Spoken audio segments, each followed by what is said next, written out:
అనుభవాన్ని ఉపయోగించి ప్రభుత్వానికి ఏమైనా సూచన చేసినా ఆ సూచనలు తీసుకొని భవిష్యత్ కార్యాచరణ నిర్ధారించుకోవడానికి ప్రభుత్వానికి ఎలాంటి బేసిజాలు లేవు అధ్యక్ష. చాలా విస్పష్టంగా ఈ రాష్ట్రంలో ఉన్న జనాభా మొత్తం మీరు సమగ్ర కుటుంబ సర్వే చేసినామని గొప్పగా చెప్తున్నారు. ఇంతవరకు ఎప్పుడైనా ఆనాటి ప్రభుత్వం సమగ్ర కుటుంబ సర్వే చేసి ఈ సభలో వాటి వివరాలను ఎప్పుడైనా చెప్పినరా అధ్యక్ష? సమాజంలో ఉన్న ప్రజాప్రతినిధులకు కానీ ప్రజలకు కానీ ఆ సమగ్ర కుటుంబ సర్వే ఎప్పుడైనా అందుబాటులో పెట్టినరా అధ్యక్ష? దాదాపుగా 10 సంవత్సరాలు అవుతుంది. అదొక రహస్య నివేదికగా మీరు మాత్రమే సమగ్ర కుటుంబ సర్వే చేసి ఒకే ఒక్క కుటుంబము ఆ వివరాలన్నీ దాచిపెట్టుకొని వాళ్ళకు అవసరమైనప్పుడు వాళ్ళు చూసుకొని ఎన్నికలప్పుడు దాన్ని ఉపయోగించుకొని మిగతా సమయంలో ఎవరికి అందుబాటులో లేకుండా చేసింది. మాకు అట్లాంటి ఉద్దేశం లేదు అధ్యక్ష. మేము ఈరోజు ప్రవేశపెట్టిన తీర్మానంలో స్పష్టంగా వెనుకబడిన తరగతుల, షెడ్యూల్డ్ కులాల, షెడ్యూల్డ్ తెగల మరియు మిగతా బలహీన వర్గాలకు చెందిన ప్రజల అభ్యున్నతిని నిమిత్తం వివిధ సామాజిక, ఆర్థిక, విద్యాపరమైన, ఉపాధి, రాజకీయ అవకాశాల ప్రణాళికలను రూపొందించి అమలుపరిచేలా తెలంగాణ మంత్రివర్గం 4/2/2024 తేదీన చేసిన సిఫార్సు మేరకు తెలంగాణ రాష్ట్రమంతటా సామాజిక, ఆర్థిక, విద్యాపరమైన, ఉపాధి, రాజకీయ కుల సర్వే, కులగణన, ఒక సమగ్ర కుటుంబ ఇంటింటి కుటుంబ సర్వేను చేపట్టాలని ఈ సభ ఏకగ్రీవంగా తీర్మానిస్తుంది. ఇందులో ఎలాంటి అనుమానాలకు, శశబిషలకు తావు లేకుండా ఈ ప్రభుత్వం ఒక తీర్మానాన్ని ప్రవేశపెట్టింది.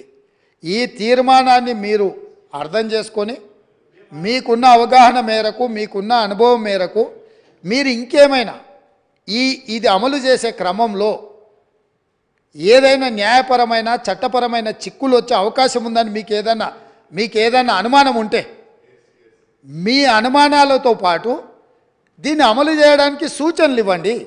మీరు అన్ని అనుమానాలను లేవనెత్తి అసలు ఈ తీర్మానానికే ఒక చట్టబద్ధత లేదన్నట్టుగా చర్చ జరగడము ఇది మనందరికీ మంచిది కాదు. కాబట్టి సో మీ మనసుల్లో ఏదైనా అనుమానం ఉంటే అనుమానాన్ని చెప్పండి, దానికి మీ వైపు నుంచి ఇచ్చే సూచన కూడా చెప్పండి. మేము ఇక్కడ ఇది రహస్యంగా మేమేదో కూర్చొని మేమేదో పదురుకొని కూడుకొని ఏదో తీర్మానాన్ని పెట్టి చర్చ లేకుండా పాస్ అని ముందుకు వెళ్ళదలుచుకోలేదు అధ్యక్ష. ఇది అత్యంత కీలకమైంది. తెలంగాణ సమాజంలో సుప్రీంకోర్టు వరకు కూడా జరిగిన చర్చలు ఏముంది? మీరు బలహీన వర్గాలకు మీరు అండగా నిలబడాలంటే మీ లెక్కలేంటివో మీకు తెలవాలి అన్నారు. ఈ బలహీన వర్గాల లెక్కలు తెచ్చి వాళ్లకు నిధుల విషయంలో, నియామకాల విషయంలో సహేతుకమైన వాళ్ళ వాటాను వాళ్ళకి ఇవ్వాలని ఆనాటి కేంద్ర ప్రభుత్వం 2011లో ప్రయత్నం చేసింది. ఆ ప్రయత్నాన్ని తదనంతరం వచ్చిన కేంద్ర ప్రభుత్వము ఆ విషయాలను అన్నిటిని కూడా తొక్కిపెట్టి ముందుకు తీసుకురాలి.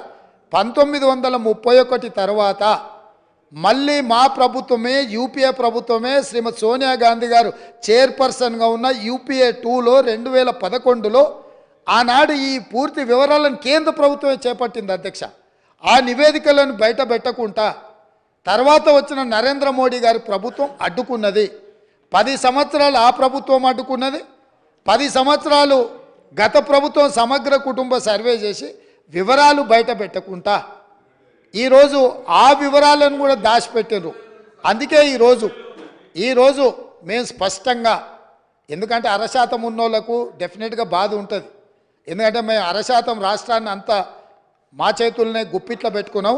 ఈరోజు లెక్కలన్నీ బయటకు వస్తే 50% ఉన్నోళ్ళకి ఎక్కడ మనం రాజ్యాధికారంలో భాగం ఇవ్వాల్సి వస్తుందన్న ఆలోచనతోటి కొంతమందికి బాధ ఉండొచ్చు అధ్యక్ష. నేను ఆ వివరాల జోలికి వెళ్ళదలుచుకోలేదు.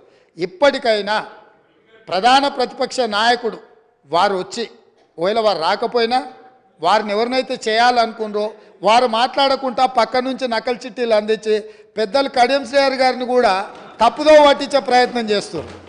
ఎందుకంటే పాపం వారి కడియం శ్రీహరి గారి చిత్తశుద్ధి పట్ల మాకు ఎలాంటి అనుమానం లేదు. నేను పదే పదే చెప్పినా, ఇప్పుడు కూడా ఆన్ రికార్డులో చెప్తున్నా. కాకపోతే సావాస దోషం అంటారు కదా, కొంతమంది పక్కలో కూర్చొని వారిని కూడా తప్పుదోవలో నడిపించే ప్రయత్నం చేస్తారు.